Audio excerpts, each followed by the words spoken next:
going for a drive.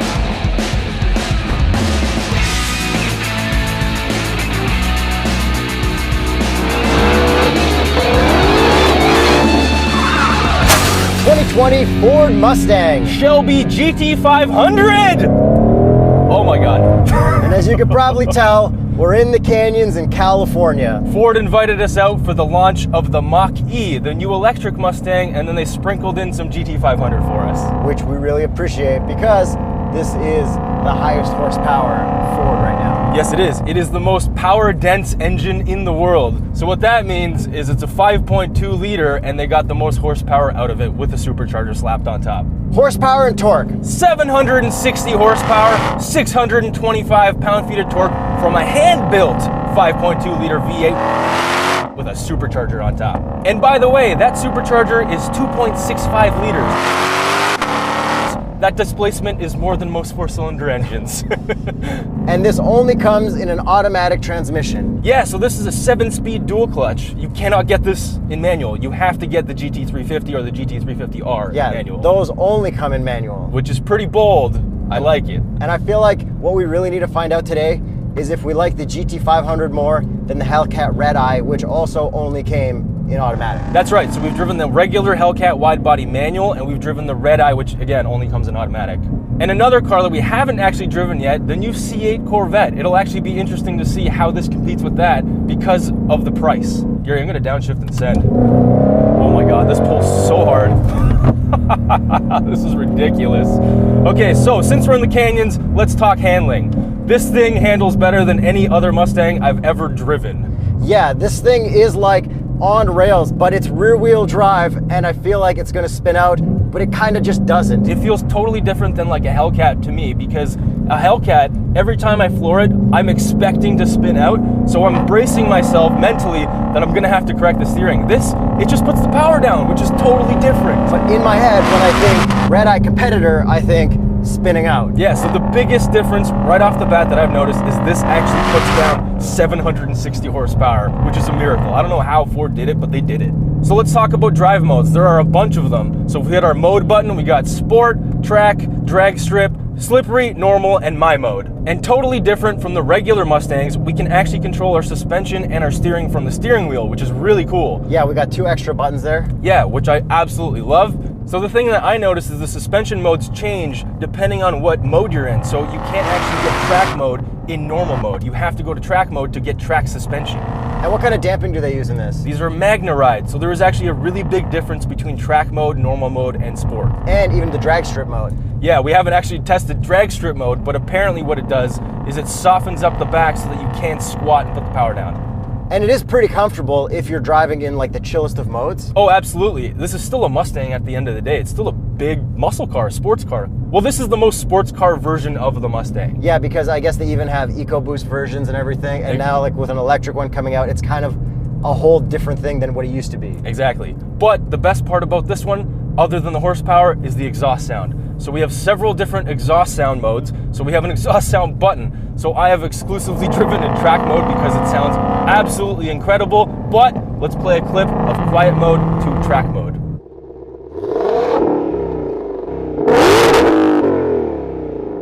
And the thing about this, just like the Hellcat Red Eye, there is some droning and it does hurt my sensitive ears, so I usually have to wear earplugs while driving this. However, if you drove it in quiet mode, you'd be all right.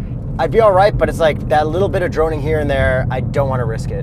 But the other thing that I noticed is in here and outside, there's no supercharger sound. Yeah, and I think that's where the Red Eye kind of has the advantage, because like this has a huge supercharger, just make it go wee, but I guess Ford's image is exhaust more than supercharger one. Yeah, exactly. So I mean, in the aftermarket, you can solve that, put a big intake on it, and you'll solve that problem right away. And back to that engine. So it is a 5.2 liter, just like the GT350, but the GT350 is a flat plane crank, so it actually revs higher and sounds totally different. This is a cross plane crank, so I think I actually like the GT350 sound better just because it's a little bit more exotic, but this has its own unique violent sound, and I absolutely love this as well. Well, this is the track weapon version, which is kind of cliche to say, but it kind of is since it only comes in automatic, and then the GT350 is more of the enthusiast because it only comes in manual. So I guess that's where the big distinction is. Exactly. And you guys may have noticed that I'm not exactly ripping it just because we're on the canyon, so I don't want to die out here. But for being a cross-plane crank, this actually revs pretty high, so it revs to 7,500 RPM. Oh my God. Good thing this has nice big brakes too. Yeah, the brakes are solid. And what else do we have? Carbon fiber wheels? Yes, so this has the carbon fiber package, which is very expensive. You get a whole bunch of carbon fiber stuff we can talk about in the looks, but it really helps to go faster. We'll get to the looks soon, but a little bit more handling, again, because we are on the canyons. This thing is very flat for being such a big car, and it's still really comfortable, especially if you put it in normal mode or even sport. Track is a little bit too stiff for the canyons. But steering-wise, it is kind of light. Yeah, the steering feel is definitely lighter than I would have liked it, even in sport mode. I kind of want to put more effort into it because it's such a heavy-duty car. Yeah, I totally agree. And then the other thing is 7-speed dual clutch. How fast is this shift? So fast, like ridiculously fast. Would I like a manual in this? Absolutely, but this is a very good automatic because it is a dual clutch. I'm all right with stopping manuals at a certain amount of horsepower. It's like, look, we're trying to set a record with this one. It's for fast. You want to have fun, get this other one, which is also very fast. I also totally agree. But the craziest thing that Chevy has ever done is put a manual into the ZR1 of the last generation. That was pretty wild. Yeah, I guess somebody's got to go above and beyond. Pretty much. And then end all manual transmissions in Corvettes. All right, so I think it's time to get you into the driver's seat. But first, we know a lot of you guys are watching without subscribing. Do us a favor, hit the subscribe button so I can do a burnout.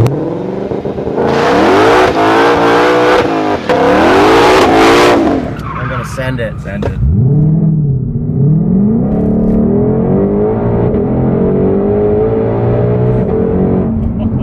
So if you did fully hook up, it would have been 3.3 seconds to 60 miles per hour. This thing's really fast, but I feel like it's not supercar fast, which I understand it's not a supercar. It's not supercar price either. But I expected it to be a little closer to like the McLaren feeling. This is still silly fast, but I know what you're saying. It's that, I think it's that 0.3 seconds. If it was like 3 seconds flat, it would feel like a supercar. But I guess the Challenger Hellcat Red Eye felt a little better to me when I was ripping it, but I think that's because I knew it was gonna slip. If it hooked up, it would probably feel exactly the same. Probably, but it pretty much never hooked up. No, not a chance. So starting with the looks, I guess the big question is, do you like the looks of the 500 more than the 350? I don't. This is way more aggressive and crazy looking, but personally, I like the 350 more. That's the sweet spot. I totally agree, but starting with the front end, they had to add way more intake because it needs so much more air. Yeah, so it's got 50% more air intake openings than the GT350. And when it first got launched, I thought it looked kind of weird, like the way it came down, just like a big stupid opening or something. But the more I looked into older GT500s, there's a couple where it looks exactly like it, so I think it is kind of a good throwback as well. It's just a really aggressive front end, and I love that Cobra badge right in the front. Yeah, it's cool because it is a Mustang, but there's like no Mustang badges. Yeah, and Cobra is like one of the coolest badges in the car game. Yeah, definitely snake-related cars are super cool. Like we got the Viper, we got the Cobra. I don't know what else there is, but we've got a buddy with a Cobra. We call him Cobra Phil since high school. He was thinking of getting a Viper. That's such an easy way to get the new nickname. Yeah, Cobra exactly. Phil to Viper Phil. Yeah, pretty much. Still snaky. Still Snake Phil. But the front has a lot of vents and intakes everywhere. It's so sharp, and it kind of angles out and towards the ground. Yeah, and then we have that lip spoiler at the front that says Shelby. We got the little GT500 embossed in the front grille, and that's pretty much it on the front that says Shelby or GT500. I think that's like everywhere in the car besides this little plaque on the interior. Yeah, that's right. The headlights are normal Ford Mustang headlights. We've got a nice like mesh grille, which I really like. And then we've got a pretty crazy looking hood with a massive heat extractor vent thing at the top. And to open the hood, you actually have a normal hood latch inside, but then you have hood pins that you actually have to press in. It's definitely one of the coolest things about this car because race car gimmicks are always the best. And when you open that hood, what do you get? You have the hand-built signed plaque for whoever built this engine. And then that hood vent up at the top, I actually noticed that it says you're supposed to remove that for the track, but keep it in for the road so that you get extra heat dissipation on the track, which is really cool. And I love how easy and clear the sticker is to understand. Yeah, racetrack out, road check mark. And then as an overall look, what do you think of this paint color? Oh, the paint color is great. I like the green more, but this is a cool orange. Yeah, this orange is really nice. I do like the green more as well. And you said something to me about the racing stripes. I like Shelby racing stripes now, but I think it's because I needed to drive one first, a real Shelby. Not a Shelby truck? Yeah, to really be like, oh yeah, I'm one of the stripe guys, I go fast. And this is one of the few cars that if I had to own, I would potentially get it in blue with the white stripes. Oh, really? So it's the classic Shelby. I know. Once you get behind the wheel, everything changes. And this one has a really expensive carbon fiber track package on it. So we actually have carbon fiber wheels. Yeah, and that's like the craziest part, because I don't think we've driven a car with carbon fiber wheels yet. Yeah, we haven't. I'm sure the wheels are much lighter, and there's probably a noticeable difference between this and the regular wheels, but we haven't been able to directly compare the performance difference. But they look so badass. Yeah, you tell people you got carbon fiber wheels and you look at them, like the weave and everything, amazing. And then you can see those big Brembo brakes, which always look awesome. Yeah, so they're actually better than the ones that are on the GT350. And then what would be the Continental recommended tire for the Ford Mustang Shelby GT500? The Extreme Contact DWS 06, and if you happen to be driving in the winter, the Viking Contact 7s. Highly recommend driving this in the winter. So side view, it's pretty much a normal Mustang. Except we have some crazy little additions like a skirt package with like an extra thing from the track package. I like it. The more extra stuff that's functional, I think it's better. Yeah, like this looks like a race car. Like this was purpose built to just be a race car. Do you think it was purpose built for these canyons, or is it a little too narrow here? It's a big car, and placing it everywhere seems to be totally fine, but yeah, I mean, the canyons are kind of built more for like a Miata. Yeah, I would definitely prefer a Miata here. Yeah. And other than that, on the side, you can see the gigantic carbon fiber wing straight from the GT4 Mustang race car. And that's one of the options that comes with the carbon fiber package, or else you get a different spoiler, which also looks pretty cool. Yeah, that one kind of looks better, but this is the one you want. And moving around to the back, big, fat exhaust tips, totally real. Ford won the exhaust tip game. And they also lost it with the Explorer ST and the Lincoln Aviator. Yeah, those are the ones with the exhaust tips that rear out the air to the bottom so it doesn't make the tips dirty. And so Ford has the best tips in the game and also the worst tips in the game. Congratulations. And we got some triangles and stuff going on back there. Yeah, overall, I mean, it's still a Mustang with a lot of cool stuff, so it's not like that crazy. Yeah. But it's definitely the craziest one. Oh yeah, this is so aggressive looking. So looks-wise, this or the Dodge Challenger Hellcat Red Eye? I really like the wide-body Hellcats. Like, I really like them. They edge out this just by a little bit, but I think this is a very close second. Yeah, this looks more race car. So if you wanted to look more race car, you go for this one. If you just want to look kind of like a badass, I would just go with the Hellcat Red Eye. Yeah, like especially the headlights on the Hellcat Red Eye, they're more menacing than this, even though this is very menacing. Yeah. I want to see Dave from Ford and Ralph Shields from FCA go at it with the Red Eye against the Shelby GT500, and they can decide who wins that battle. Yeah, shout out Dave Parasak from Ford. We met him. That guy is an absolute legend. He told us the coolest stories. Speaking of, one of the stories he told us was about line lock. So yes, this does have line lock to enable you to do burnouts, and he was the reason that actually got implemented into Mustangs. So thank you very much. And a lot of other stuff that none of us know about, but yeah, exactly. That was the one thing we were able to get out of him. And I guess I'll chime in quickly about handling and everything. This just feels perfect through here. So we have a Torsen LSD in the back, and that just helps you put power down through all these corners. I know confidence inspiring is a very easy way out of describing this, but it really is. And before we move on to the interior, I want to talk about some pop culture stuff with the GT500. So we all pretty much learned to love it from Gone in 60 Seconds, Nicolas Cage, and Let's Ride. Yeah, that was my dream car for the longest time, Eleanor. I thought it was super cool. I never thought it was as cool as they made it out to be, but apparently that wasn't even a real GT500. Like, no, they made Eleanor for the movie. Which is like actually pretty cool in itself. Yeah. And then they also had a nice Shelby GT500 in Need for Speed. Yeah, super wide body. I loved that one. I think that's my new favorite because I think this one would be so much cooler if it was a little bit more wide. Because that was like a no rules car. It's like if we could just like not have to deal with anything, what would it look like? Yeah, that looks amazing. I think if they just made this a little bit wider, kind of took like the Hellcat Red Eye wide body stuff and added it to this, I think that would look pretty cool. And as we're ripping through these canyons, we have actually had to stop for gas because this has such a small tank and it gets terrible fuel economy, which we never complain about because it is a GT500, but the tank is so small that we had to stop. Yeah, which like, I wish the tank was bigger. I don't mind the fuel economy. Yeah, exactly. It's not the fuel economy that's the problem, it's the tank that's too small. Oh, and when they brought back Knight Rider, they tried to make that the Shelby from the 2000s as well. Yeah, I actually remember watching that show. I have no cares for that at all. I'm not attached to it in any way. No, me neither. So let's talk about this interior. First thing I see, carbon fiber on the dash, and I absolutely love that. Because this is the first one we've driven that doesn't have the grinded steel look. Yeah, exactly. And this is also the first Mustang we've driven that's automatic. Yes, it is. And it's probably the best one to drive that's automatic. Yeah, and like if every Mustang transmission that was auto was this good, I would be happy, but I'm not sure they are. So let's talk about those paddles. They feel great and they shift so quickly. Yes, they're nice big metal paddles. Probably top of the game for American muscle cars. Yeah, I'd say that. Definitely better than the Corvette, even though the Corvette had yellow ones. And then we also have this dinky little shifter thing, which is also on the Ford GT. Yeah, that's kind of lame. Like the Dodge Challenger Hellcat Red Eye's got a real shifter, which is definitely a lot cooler, but this gets out of the way, it's fine. And everything up front with the gauges and the dash is all the same as every other Mustang. Except, well, the Ford Mustang logos are now Cobras, and we have a Cobra button on the steering wheel instead of a Mustang button. Which is pretty gangster. But you know what? We don't know if this will pass the visor test. Yeah, we don't. 3, 2, 1. Yes! Full pass. Good job, Ford. And the cup holder test, we don't have a coffee. Fits a bottle of water. I think it would pass with a small coffee.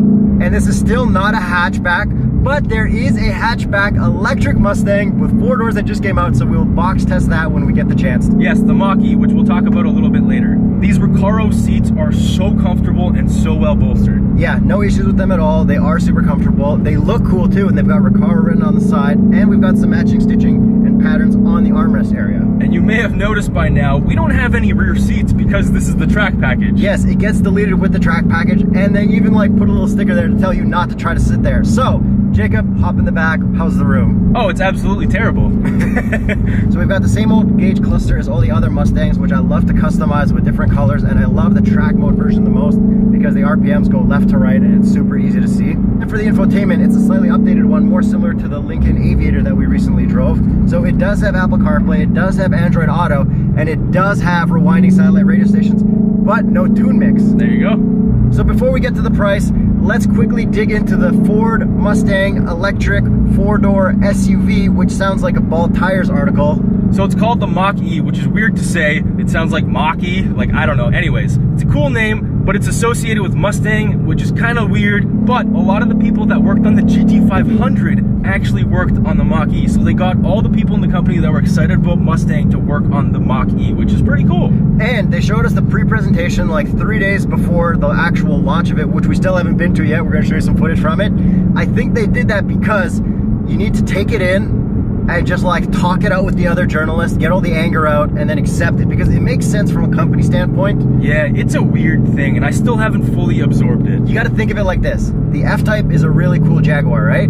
The F-Pace is an SUV version that looks exactly the same. Are you mad at the F-Pace? No. Exactly, so you just need to not be mad over the electric Mustang SUV. So hit me with the price of this 2020 Ford Mustang Shelby GT500. Since we're in America, this starts at $70,300. US. Starting at $94,675 Canadian. Canadian. And the total price for this particular one that we're driving is $91,795 US. I totally get it. It's a lot of money, but I also totally get it. It's got a higher horsepower number than the Ford GT. Yeah, it's the most powerful car they've ever built horsepower-wise. And that's totally awesome, because like that doesn't happen all the time. No, exactly. And it's cool that it actually splits the difference between the Hellcat and the Hellcat Red Eye. It's right in the middle. So after driving this, are you kind of interested in getting an older GT500? Yeah, I've actually been researching them ahead of this trip because I kind of want a 2005 to 2009 generation. GT500 would be cool, but even just a regular GT. All right, I gotta floor one more time real quick. Send it. God, that is so good. Yeah, I don't even know if I would take a Red Eye over this anymore. Yeah, like this just puts the power down. That's the biggest difference. I think if you want to be faster on a track, you take this, and if you want to just do more wild burnouts and stuff, you get the Red Eye. But I mean, this is totally capable of doing burnouts as well. So let us know in the comments what you guys think. This or the Challenger Hellcat Red Eye or the regular Challenger Hellcat. Don't forget to subscribe, hit the notification bell. Patreon.com/straightpipes to join our YouTube membership and check out Teespring for some sick swag.